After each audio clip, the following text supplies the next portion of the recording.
Hi friends! Junior NTR, Koratala Shiva కాంబినేషన్‌లో వచ్చిన రెండవ చిత్రం 'దేవర పార్ట్ 1' ఈ నెల 27న రిలీజ్ అయిన ఈ చిత్రం బీభత్సమైన కలెక్షన్ అయితే రాబోతుందన్నమాట.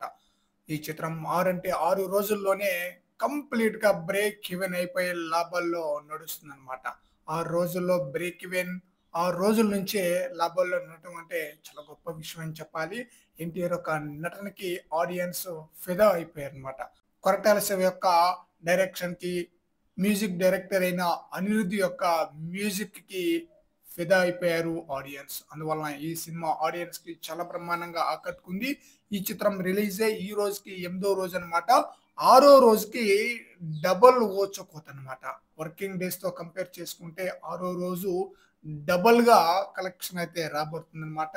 సీడెడ్ ఏరియాలో బీభత్సమైన లాభాల్లో నడుస్తుంది. టోటల్‌గా ఏపీ, తెలంగాణలో మంచి లాభాల్లో నడుస్తుందనమాట. ఈ చిత్రం యొక్క కలెక్షన్ చూస్తే. అయితే ఈ చిత్రం రిలీజ్ అయ్యి ఈ రోజుకి 8దో రోజనమాట. ఈ రోజుతో ఈ చిత్రం 500,00,00,000కు పైగానే గ్రాస్ కలెక్షన్ రాబట్టే ఛాన్స్ అయితే ఫుల్‌గా ఉంది. ఈ దసరా హాలిడేస్‌లో పెద్ద సినిమాలు ఏమీ లేవన్నమాట. అందువలన అదిరిపోయే స్థాయిలో కలెక్షన్ రాబట్టడం ఖాయం. మరి చూడాలి ఈ చిత్రం లాంగ్ రన్‌లో ఎంతవరకు కలెక్షన్స్ వసూలు చేస్తుందనేది. అయితే ఈ మూవీకి సంబంధించిన కొన్ని సీన్స్ అలాగే 'దావూదీ' సాంగు యాడ్ చేయబోతున్నట్టుగా తెలుస్తుంది. అది బహుశా దసరాకి యాడ్ చేసే అవకాశాలున్నట్టుగా తెలుస్తుంది. మరి చూద్దాం టోటల్ రన్‌లో ఈ మూవీ ఎంతవరకు కలెక్షన్స్ రాబోతుందనేది. ఫ్రెండ్స్ ఈ వీడియోపై మీ యొక్క అభిప్రాయం కామెంట్ సెక్షన్‌లో తెలియజేయండి ఫ్రెండ్స్.